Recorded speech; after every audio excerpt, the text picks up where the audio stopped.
death of a man who literally changed the way we live our lives every day. Steve Jobs, the visionary founder and leader of Apple Computer, has died at the age of 56. A giant in business, technology, and entertainment, Steve Jobs had been battling pancreatic cancer for 8 years. His place in history was assured when he helped invent the personal computer, but that was only the beginning. Here is ABC's Bill Weir. Before he put a virtual world at our fingertips. And we call it the iPad. Before he turned household tools into objects of desire.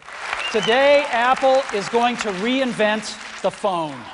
Before he changed the way we are entertained. And you can watch it on your iPod. A 20-year-old Steve Jobs launched a revolution from his parents' garage. With buddy Steve Wozniak, they set out to move the power of the computer from the laboratory to your lap.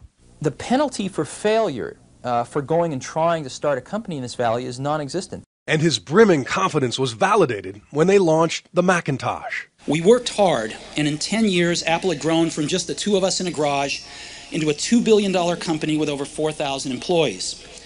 But the 80s brought a power struggle with Apple's board, and Jobs was soon fired from the company he founded. And so at 30, I was out, and very publicly out.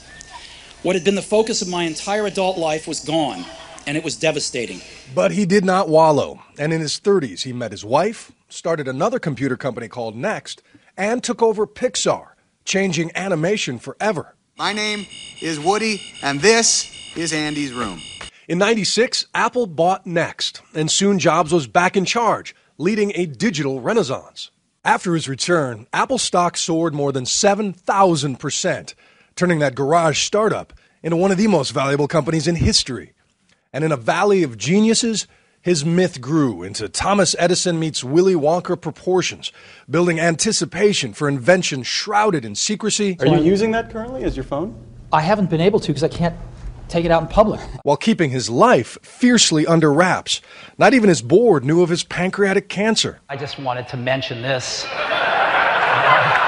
And he didn't reveal he'd had a liver transplant until after the procedure. I now have the liver of a mid-20s person who died in a car crash. Through life, while his body grew frail, that mind, that drive, never quit.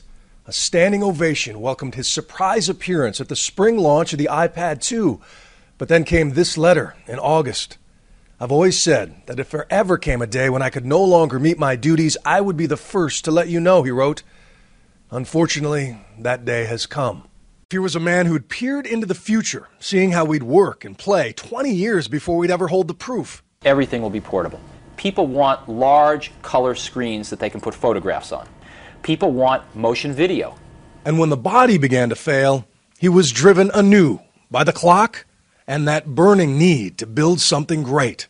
Remembering that I'll be dead soon is the most important tool I've ever encountered to help me make the big choices in life.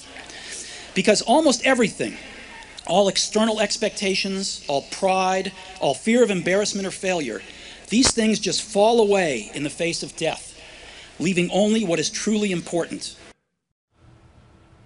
A titan of American business, Steve Jobs was just 56 years old.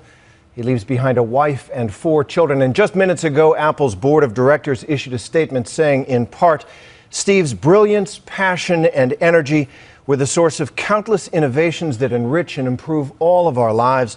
The world is immeasurably better because of Steve. We're going to have much more on the life and impact of this remarkable American, Steve Jobs, on a special edition of Nightline. And you can get the latest anytime at abcnews.com. I'm Terry Moran in New York.